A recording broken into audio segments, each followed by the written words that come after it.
Hello বন্ধুরা, সবাই কেমন আছেন? তো দেখেন, এখানে আমি 1 কাপ পরিমাণ ময়দা নিলাম। সেটাকে সুন্দর করে কড়াইতে রেখে তারপর একটু হালকা লবণ দিয়ে অনেকক্ষণ ধরে টেলে ভেজে নিলাম। তারপর আবার সেখানে আমি কি করে দিলাম, সেই চুলায় মিডিয়াম আছে কিছু পরিমাণ দুধ। এটা আমার বাসায়, এটা লিকুইড দুধ, গরুর।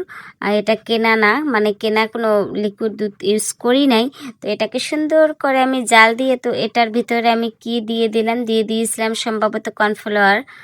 এটাই হবে, কিন্তু আমার মনে নাই এখন। যাই হোক, তারপর দিয়ে দিলাম এখানে আমি কিছু পরিমাণ, একটু বেশি পরিমাণ মিষ্টি। তারপর আমি মিষ্টিটা দেওয়ার পর ওটা অনেকক্ষণ জাল করছিলেন। তারপর আমি এখানে দিয়ে দিলাম আস্তে আস্তে করে সেই ময়দাটা দিয়ে মিক্স করে একটা সুন্দর করে আমি একটা ডো তৈরি করে ফেললাম। তো ডো তৈরি করার পর যেটা হবে সেটা দেখার মতো না। তো আসলে আমি এটা বাসায় বসে নিজে নিজে সর্বপ্রথম আর কি ট্রাই করতেছিলাম। তো আজকে কি বানাইতেছি বলেন তো? আমি জানি অনেকেই বলতে পারবেন, যারা যারা এগুলো বানিয়েছেন তারা। শুধুমাত্র 1 চিমটি, তারপর এটার মধ্যে আমি দিয়ে দিয়েছিলাম ঘি। তো ঘি দিয়ে তারপর আমি এটা করে ফেললাম। এটা কি বলেন তো?